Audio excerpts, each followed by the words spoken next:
Hey everyone, how's it going? Cairo here with TCS Rockets, and today we are going to do the top 5 blue cards of Ikoria.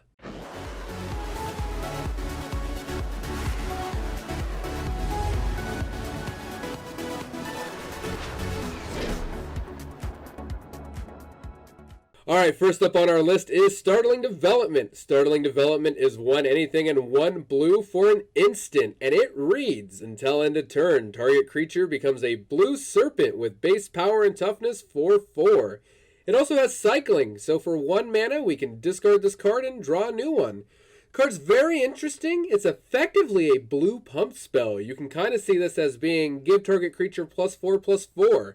Also has great synergy with creatures that have +1/+1 counters, allowing you to grow them and they keep their counters.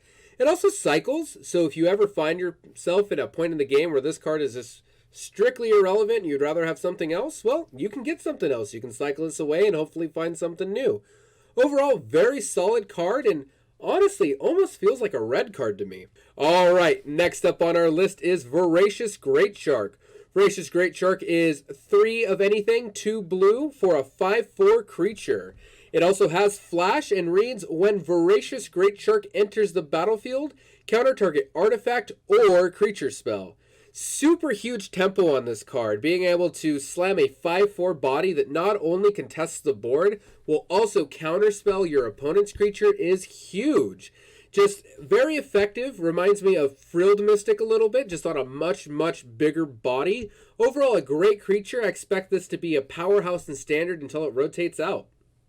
Next up on our list is Ominous Seas. Ominous Seas is a 2 mana enchantment, 1 anything and 1 blue, and it reads, whenever you draw a card, put a foreshadow counter on Ominous Seas. Then remove 8 foreshadow counters from Ominous Seas to create an 8/8 blue Kraken creature token.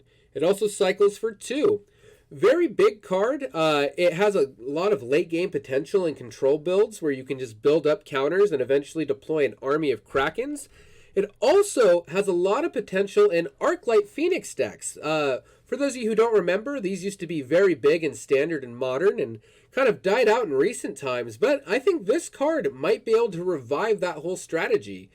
Being able to just simply passively draw cards and build up counters on this to eventually deploy your army of Krakens is huge. And I highly expect this card to do something in Standard before it rotates out. Alright, our next card is Sea Dasher Octopus. Sea Dasher Octopus is a 3 mana creature, 1 anything, 2 blue for a 2/2. It has Mutate for 1 and a blue, so instead of casting it for its normal casting cost, we can mutate it onto a non-human creature.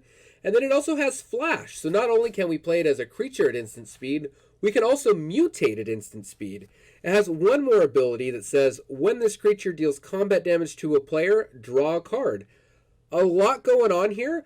Reminds me a lot of Curious Obsession from Rivals of Ixalan, and its mutate ability is very good. We can mutate it onto an unblocked creature before damage to make sure that we always draw that card. Or we can just play this on the end step as a 2/2 that whenever it connects, it'll draw a card. Very high tempo here. I highly expect to see a deck playing this for a huge tempo advantage. Maybe very few creatures, a lot of protection spells, and Sea Dasher Octopuses to make sure that our hand is always full of cards. Overall, very solid card. Highly expect this card to see a lot of play. And finally, our best card in blue for Ikoria has to be Shark Typhoon. Shark Typhoon is a 6 mana enchantment, 5 anything, 1 blue, and it reads, whenever you cast a non-creature spell, create an XX blue shark creature token with flying, where X is the spell's converted mana cost. It also has cycling for X, a 1, and a blue, so X can be any amount you decide to pay. And then 1 and a blue, you discard this card, draw a card, and whenever you cycle Shark Typhoon, you create an XX blue shark creature token with flying, where X is whatever you paid into the cycling cost. So aside from this card essentially being Sharknado the card, which is great flavor, 10 out of 10 in my opinion, it's super powerful in formats like Commander or even Standard. Playing this in Commander will very much help you take over the game with flooding the board with huge flyers.